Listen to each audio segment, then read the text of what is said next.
Olá pessoal, meu nome é Vinícius e estamos começando mais um vídeo do canal Nova Ordem HQ e Mangás. Hoje vamos falar de um mangá muito bacana, muito bom, que é O Homem Sem Talento, de Yoshiharu Tsugi, lançado pela editora Veneta faz um tempo já. Mas como é um material muito bom, um material maduro, de uma leitura muito importante e muito boa também, decidi trazer aqui no canal para falar para vocês, mostrar para vocês como é mais ou menos a história, sem dar muitas spoilers, né, para que cada pessoa que leia o material tenha a sua própria percepção e a sua própria ideia do que achou. Eu, na minha opinião, gostei muito do mangá, foi uma leitura bem bacana e acredito que ele seja muito real. Ele traz uma dose de realidade muito boa e principalmente o final desse mangá que eu achei muito real. Então vou dar uma mostrada para vocês, para a gente dar uma olhadinha. Vamos lá. A história é baseada neste personagem aqui que o Yoshiharu Tsugi fez. Poucas vezes aparece o nome dele, então não vou conseguir lembrar para vocês. Ele fica aqui perto deste rio, que é onde ele apanha as pedras que ele se diz preciosas para vender. Essa é a forma que ele achou de ganhar a vida. Tá aqui, vocês estão vendo as pedras que ele vende. Esse hobby de vender as pedras, ele já estava um pouco passado. Então quase ninguém compra as pedras deles, as pedras dele. Até porque a pedra fica perto do rio, então, por exemplo, todo mundo pode ir lá e pegar. Tá vendo como ele tá pegando? Todo mundo pode fazer a mesma coisa que ele está fazendo. E tem muita gente que sabe disso, por isso que é muito difícil dele vender. E até porque também as pessoas estão preocupadas em comprar outras coisas e não pedras, porque não é uma coisa que está muito alta na época. Então rola até uma discussão muito grande sobre conservadorismo dentro do Japão, né?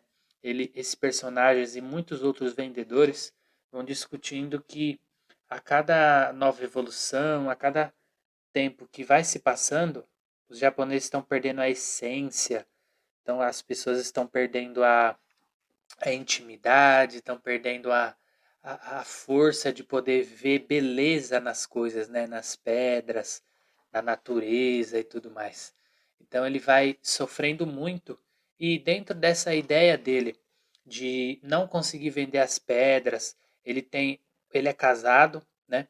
Ele tem um filho e a mulher dele também se envergonha muito dele por ele não ter sucesso no trabalho dele. Então você imagina como é a vida dele, né? Além de ele não fazer sucesso, não ter, como diz a espécie, não ter nenhum talento, a mulher dele ainda pega muito no pé dele e tem muita vergonha dele. Fala isso, não esquece de lembrar ele o tempo todo de que ele é um fracassado e tudo mais. O filho dele gosta muito dele, né? Ele tem um probleminha de asma, mas é pouco tempo mostrado isso. Então ele fica lá o dia inteiro e quando termina o dia, o filho dele sempre vai buscar ele, né? A mãe dele sempre fala para ele buscar o pai dele, porque senão ele pode ficar lá a noite inteira, ele não sai de lá. Sabe? Aquele é a questão do vício, né? De persistência. Isso ele tem demais. Então, além desse personagem, tem muitos outros também com a mesma história que ele. Tem uns que também não tem esposa, tem uns que tem, mas o que traz a igualdade entre eles é a questão de serem vendedores e serem fracassados. De, por exemplo, terem um negócio antigamente, hoje esse negócio não funciona mais, né? Mais para frente a gente vai ver que ele tinha um negócio, por exemplo, de câmeras, né?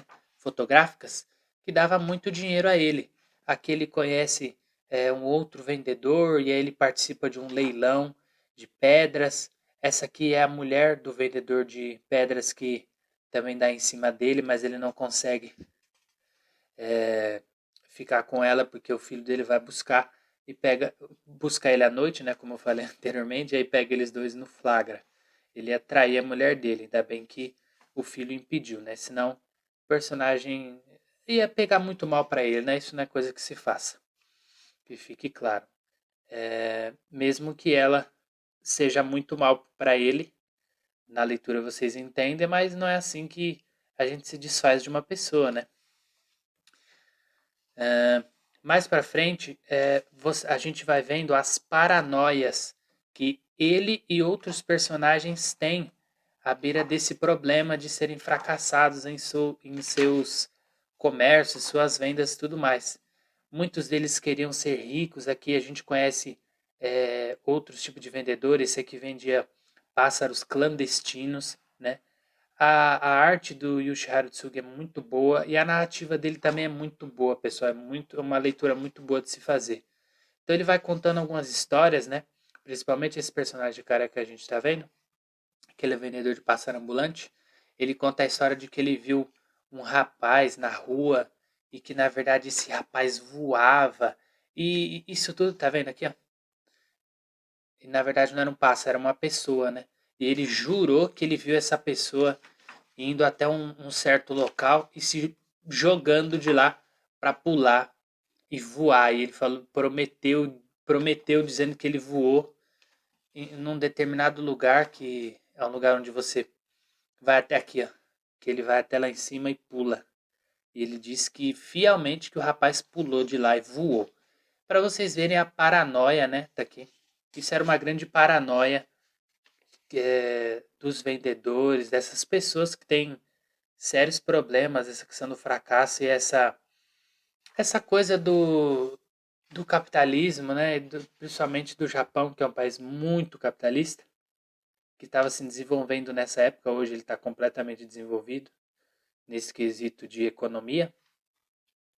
E como isso vai forçando a pessoa, né, a querer ser o maior, querer ganhar muito dinheiro e aquela coisa de vencer na vida, né?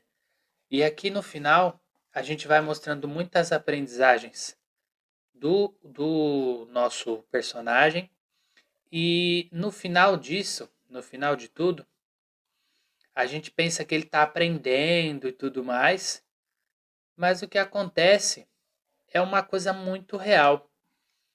É de que ele, mesmo aprendendo sobre as histórias de todo mundo, principalmente sobre esta aqui, que é de um poeta que escreveu até a morte, até o seu último respiro, que eu vou até colocar o nome dele aqui para a gente falar. É o Seigetsu, né? E fica essa frase no final. Tanto Seigetsu quanto Yamai são grandes tolos. Por quê? Porque eles dois eram grandes conservadores que morreram fazendo a sua arte, né? Ambos eram, como eu disse, poetas, faziam poesias da natureza e tudo mais.